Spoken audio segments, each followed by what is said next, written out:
Hello students, मैं Dilip Pawar, assistant professor history working at government college Nagaur.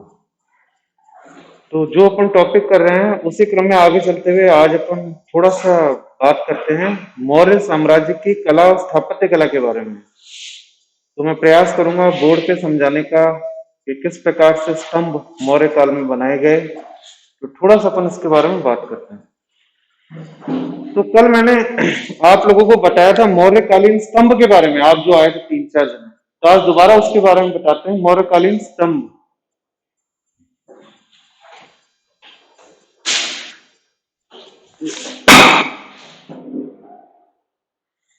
तो देखो, जो मौर्यकालीन स्तंभ है वो 3 भाग में बटा होता था। सबसे पहले बीच का हो गया शाफ्ट। इसमें कोई भी दिक्कत नहीं है, आप लोग इंग्लिश में लिख सकते हो। अगर आप डायग्राम बनाते हो, बनाना चाहते हो, अगर आप डायग्राम बनाओगे आंसर में तो आपके ऑब्वियस है 2 मार्क्स एक्स्ट्रा ही आएंगे। अगर मौर्यकालीन स्थापत्य कला के बारे में सवाल आता रहा और डायग्राम बना लो फटाफट, 2 मिनट लगेंगे अगर आपको पता होगा तो। इसको कहते हैं शाफ्ट और अंग्रेजी में लिख दो। आ जाओ, क्योंकि मैंने आपको बताया अगर आपका मीडियम हिंदी भी है तो आप कई शब्द अंग्रेजी में लिख सकते हो, इसमें कहीं किसी तरह की कोई समस्या नहीं है। हर एग्जाम ये अनुमति देता है, तकनीकी शब्द आप हिंदी में लिख सकते हो, इंग्लिश में भी लिख सकते हो। ये शाफ्ट हो गया। फिर इसके एक नीचे का हिस्सा हो गया जो जमीन के अंदर रहता है, ठीक है। इसको कहते हैं प्रॉप, PROP, प्रॉप। इसको आप चाहो तो ऐसे लिख दो, प्रॉप लिख दो। इसको शाफ्ट ऐसे लिख दो आप चाहो तो, ठीक है। फिर उसके बाद यहां पे होता है जिसके बारे में मैंने कहा था, inverted lotus. Inverted lotus. Inverted lotus का मतलब क्या होता है? उल्टा कमल। कमल को अपन उल्टा कर देते हैं ना, एक तो सीधा कमल होता है, फिर अपन कमल को उल्टा भी कर सकते हैं। तो यहाँ पे उल्टे कमल की आकृति है जिसको बेल शेप्ड भी कहा जाता है, जो घंटी की तरह लगता है वो, ठीक है। बेल शेप्ड, घंटी के आकार का। अब इस जगह पे उल्टा कमल आ गया इस तरीके से, यहाँ पे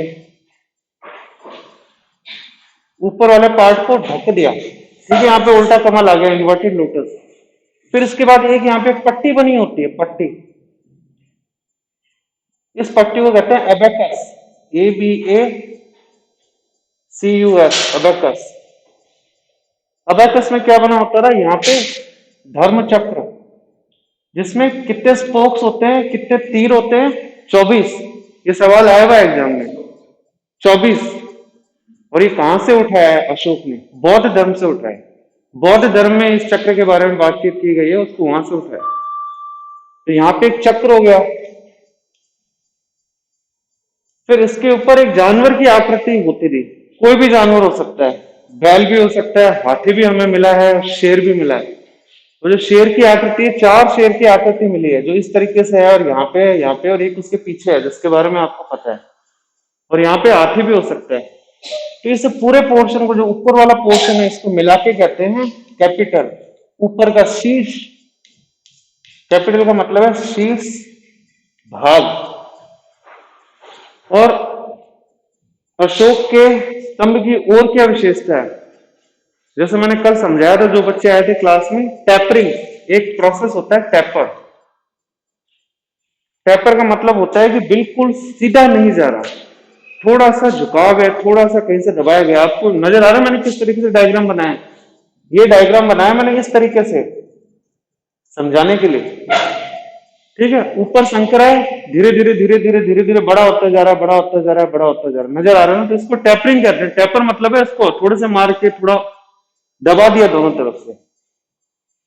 और जो टेपरिंग है, ये मध्यकालीन भारत में भी इसका इस्तेमाल किया गया है। जहां तक मुझे ध्यान है, तुगलक वंश के अंदर जो मकबरे बने हैं वो टेपर्ड मकबरे थे। कैसे मकबरे थे मैं बता देता हूँ, और क्लियर हो जाएगा।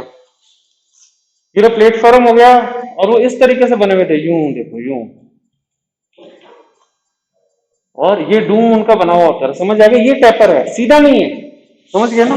ऊपर से टेढ़ा है, तो ये भी यहाँ पे टेढ़ा है। और उसी प्रकार से हमें पर्शिया में भी स्तंभ मिले। अशोक का जो समकालीन है पर्शिया, वहां पे भी एक सभ्यता रही है, लेकिन वहां पे क्या है, जो स्तंभ बनाए गए हैं वो टेपर्ड नहीं है, बिल्कुल स्ट्रेट सिलेंड्रिकल है, सिलेंडर नुमा बनाए गए। तो ये डिफरेंस है। पर्सिया के स्तंभ में और अशोक के स्तंभ में। इसलिए ये कहना उचित नहीं है कि अशोक ने वहां से आइडिया को चुरा लिया और मौर्य साम्राज्य में उसको देखते हुए अपने स्तंभ बना लिया। अशोक के स्तंभ काफी भिन्न हैं, इनका उद्देश्य भी भिन्न है। कई जो वेस्टर्न इतिहासकार वो ये कहते हैं कि जो पर्सिया के स्तंभ है उससे आइडिया चुरा लिया और उसके बाद उसको अपनाया गया अशोक के द्वारा।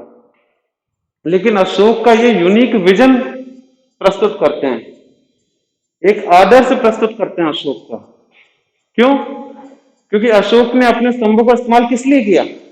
साज सजावट के लिए नहीं किया, अपने महलों में नहीं रखा।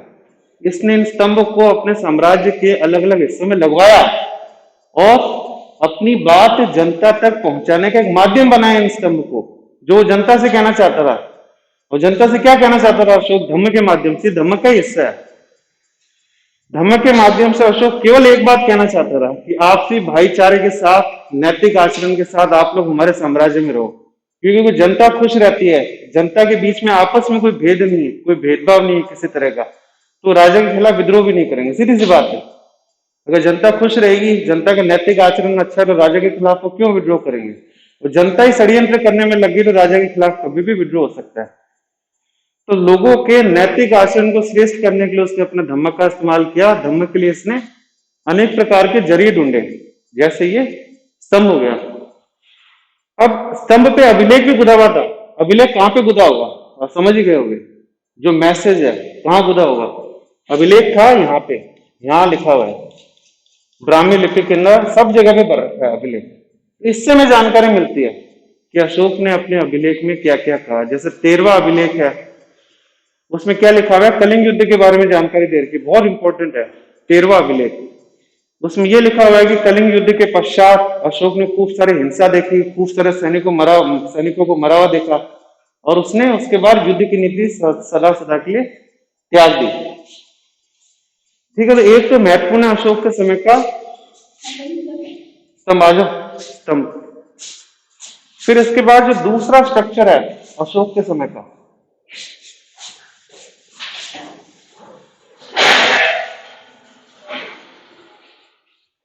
इसको आप ना ऐसे भी लिख सकते हो कि अशोक के स्तंभ टेपर्ड थे, TAPERED, टेपर्ड थे। इसमें कोई दिक्कत नहीं है, आप कुछ तकनीकी शब्दों का अंग्रेजी में इस्तेमाल कर सकते हो। मैं आपको ये समझाने की कोशिश करूं, चाहे आप किसी एग्जाम में बैठो, चाहे आपका मीडियम हिंदी हो, चाहे आपका IAS के एग्जाम में भी जाते हो, वो ही अलाउ करते हैं, तकनीकी शब्दों को आप अंग्रेजी में भी लिख सकते हो। ठीक है, तो ये छोटा सा डायग्राम बना सकते हो अगर एग्जाम में आते हैं, है ना? कोई दिक्कत नहीं है, कितना आपको 2 मिनट ही नहीं जाएंगे इसमें, आपको 4 मार्क्स एक्स्ट्रा मिल जाएंगे बाकी से। फिर इसके बाद बात करते हैं अशोक के समय के स्तूप। स्तूप का नाम सुना सबने? बौद्ध स्तूप। कोई ऐसा जिसने नहीं सुना स्तूप का नाम? स्तूप कोई है ऐसा जिसने नहीं सुना? सबने सुन रखा है स्तूप। बौद्ध धर्म के होते हैं स्तूप। स्तूप कहां मिला है? कहां पे मिला है स्तूप, बताओ? सांची और सांची के स्तूप एक उन्होंने बताया। और कहां स्तूप मिला है?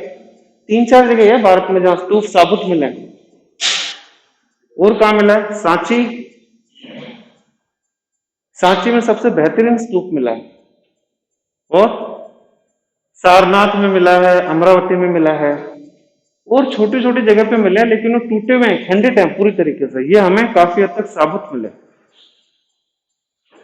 ठीक है, तो स्तूप के अंदर क्या होता रहा? सबसे पहले एक प्लेटफॉर्म बनाया गया।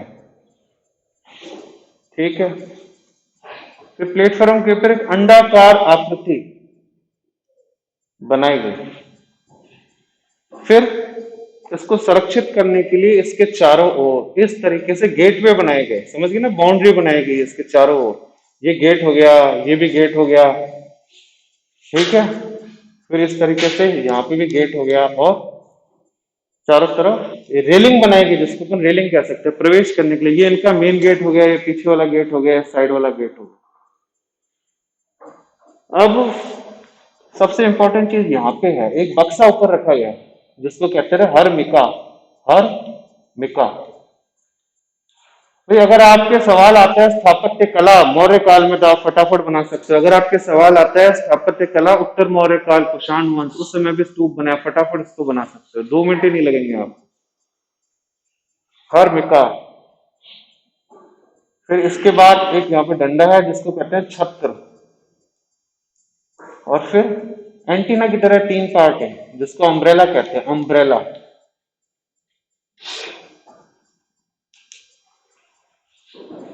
ठीक है, तो ये जो स्ट्रक्चर है इसमें क्या करते थे, कोई भी यहाँ प्रवेश करता था तो आपको लग रहा होगा इसके अंदर घुस जाते थे। कितनों को लग रहा है कि इसके अंदर घुसा जा सकता है? जब ये पूरा स्ट्रक्चर बना रखा है गोलाकार अंडाकार, तो कितनों को लगता है कि इसके अंदर घुस जाया करते थे और अंदर बुद्ध की प्रतिमा मिलती थी? किसी को लग रहा है? किसने स्तूप देखा है वास्तव में एमपी में जाके, सांची के अंदर? तो अंडाकार का मतलब क्या है? जैसे अगर इसको अंडाकार कर दे तो क्या अंदर घुस सकते हैं उसके स्तूप में? आए ना तो बोलो, आपको लगता क्या है? घुस सकते हैं अंदर? जगह इतनी सारी है ना, खूब जगह है, खूब स्पेस है, लेकिन इसमें घुसने का कोई स्थान नहीं था। इनमें जो पवित्र वस्तु है वो यहां रख रखी थी। इसमें क्या होता था, हर्मिका के अंदर राख होती थी। जो बौद्ध संत मृत्यु को प्राप्त हो गए उनकी राख रखी होती थी। गौतम बुद्ध की भी हो सकती है, बोधिसत्व की राख भी हो सकती है। बोधिसत्व कौन थे? आपको महायान धर्म के बारे में पढ़ाया था तो बताया था ना, बोधिसत्व वह लोग थे जिन्होंने अपना खुद के मोक्ष को त्याग कर, अपने खुद के मोक्ष को पोस्टपोन करके, डिले करके दूसरों को मोक्ष दिलाने के प्रयास में लगे रहे, तो उनको महान संत कहते हैं बौद्ध धर्म के बोधिसत्व। तो बोधिसत्व की यहाँ पे राख हो सकती है। तो ये जो स्ट्रक्चर था ना, अंदर से खाली नहीं था, भरा हुआ होता, अपन यहां से जा ही नहीं सकते अंदर से। यहाँ डबल लेयर दीवार हो गई इस तरह की, चारों तरफ से पूरी तरीके से पैक होता रहा। कार्य क्या होता रहा, अंदर घुसने के बाद इसकी परिक्रमा करो, समझ गए ना? यहाँ पे चढ़ जाओ सीढ़ियों से इधर प्लेटफॉर्म पे, फिर उसकी परिक्रमा करो। ये पवित्र कार्य होता रहा बौद्ध धर्म को। पूजा करने आए, ये नहीं अंदर जाके घंटी बजाएगा बौद्ध की प्रतिमा होगी, बिल्कुल नहीं। इसके चारों तरफ परिक्रमा करते रहे, वही उनके लिए एक प्रकार का पूजा पाठ था, रेस्पेक्ट पे करना था बौद्ध संतों को। अब अपन बात करते हैं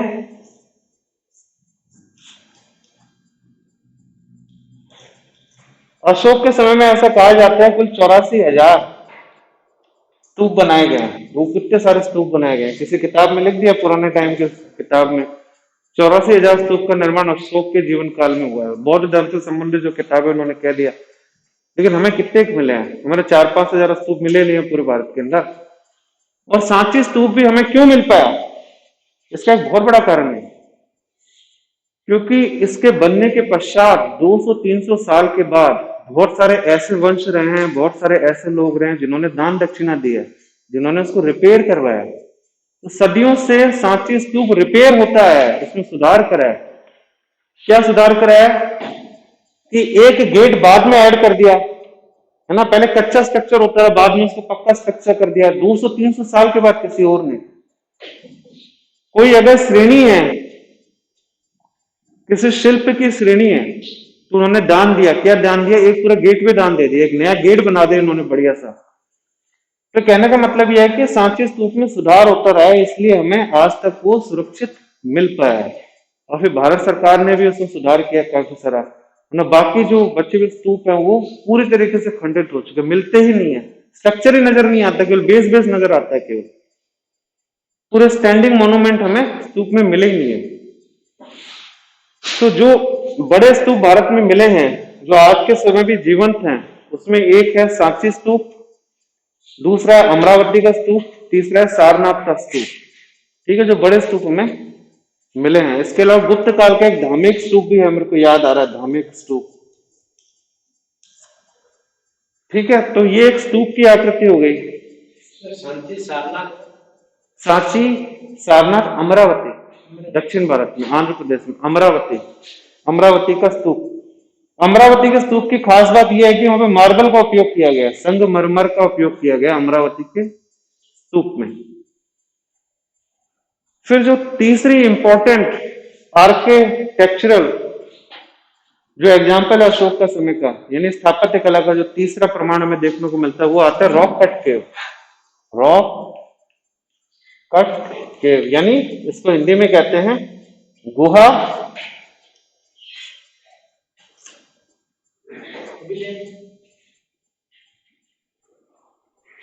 पूरा मेरे को नाम याद नहीं रहा, गुहा क्या कहते हैं इसको, केव केव गुफा हो गई वो तो। चलो जो भी, उसको रॉक कट केव का मतलब क्या है, जैसे पहाड़ है, पहाड़ के पत्थरों को काट काट के, सपोज करो पूरा पहाड़ था, यहाँ पे पत्थर का पूरा ब्लॉक था, उसको काट काट करके अंदर जगह बनाई रहने की, तो उसको रॉक कट केव कहते हैं। पूरे पहाड़ को काट काट के, बहुत खूबसूरत इन्होंने स्थापत्य कला के नमूने पेश किए हैं, पहाड़ को काट काट के। देखोगे तो देखते रह जाओगे, एक पहाड़ को काट के इतनी बढ़िया चीज बना देना अंदर, ठोक ठोक के अंदर जा जाके। तो इसमें जो रॉक कट केव में गुफाएं बनाई गई उसको विहार कहते हैं, बौद्ध विहार। विहार वह जगह है जो चट्टानों को काट काट कर बनाई गई है, और जहां पे बौद्ध धर्म के सन्यासी रहा करते थे, उनके उनका निवास स्थान था, उसको अपन विहार कहते हैं। धार्मिक स्तूप जगह का नाम है, धार्मिक इसलिए धार्मिक स्तूप कहते हैं, गुप्त काल के अंदर है धार्मिक स्तूप, धार्मिक स्तूप। तो ये मौर्य काल से संबंधित है। इसके अलावा हमें मूर्तियां भी मिली है मौर्य काल में। देखो मौर्य काल की स्थापत्य कला की खास बात क्या है, नंबर 1, कल मैंने बताया था कि पत्थर का उपयोग करना शुरू कर दिया था, इससे पहले पत्थर का उपयोग नहीं करते थे, इसलिए मौर्य काल से जो भी नमूने बनाए गए हैं उनमें पत्थर का इस्तेमाल होना शुरू हो गया था, इसलिए हमें वो आज तक मिल पाए। अगर वो पत्थर का प्रयोग नहीं करते तो हमें आज के समय मिल ही नहीं पाते, क्योंकि मौर्य काल के समय तक और उससे पहले लकड़ी का स्ट्रक्चर बनाते थे। जो मेगास्थनीज का जो महल है, मेगास्थनीज नहीं, चंद्रगुप्त मौर्य का जो महल है जिसके बारे में मेगास्थनीज ने बात किया, तो वो लकड़ी का महल था, इसलिए हमें मिल ही नहीं पाया। लकड़ी का महल तो खत्म हो गया पूरा, लेकिन परंपरा शुरू हो गई थी अशोक के समय में पत्थरों का इस्तेमाल करने की। ये परंपरा आगे तक चली लंबे समय तक, एक नया ट्रेडिशन यहाँ पे स्टार्ट हुआ है पत्थरों का उपयोग करने का। फिर दूसरी इंपॉर्टेंट बात क्या है मौर्य काल के स्थापत्य कला की, मौर्य काल की जो स्थापत्य कला है उसको पीपल्स आर्ट कहते हैं, नहीं कोर्ट आर्ट कहते हैं, कोर्ट आर्ट। दो तरह की आर्ट होती है, एक होती है पीपल्स आर्ट, एक होती है कोर्ट आर्ट यानी राजकीय कला।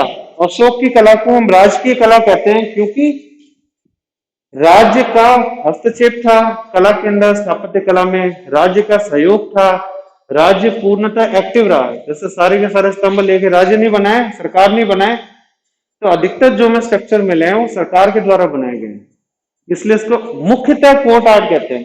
लेकिन आने वाले समय में उत्तर मौर्य काल में, कुषाण वंश में, उस समय की कला को हम पीपल्स आर्ट कहते हैं, क्योंकि यहाँ पे राजा के द्वारा निर्माण कम कराया गया, लोगों के द्वारा निर्माण कराया गया था स्थापत्य कला के नमूनों का।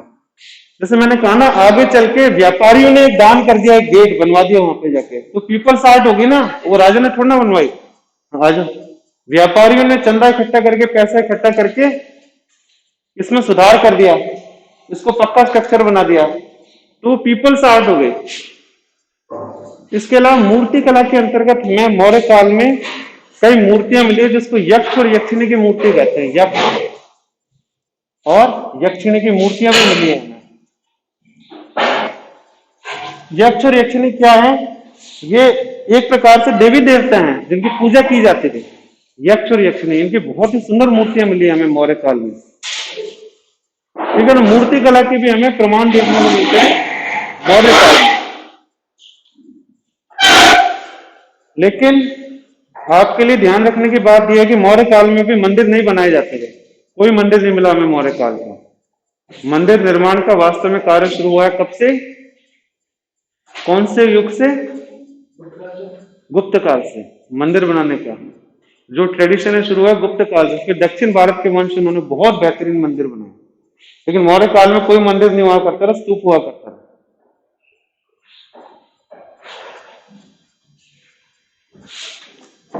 इसी के साथ ही हम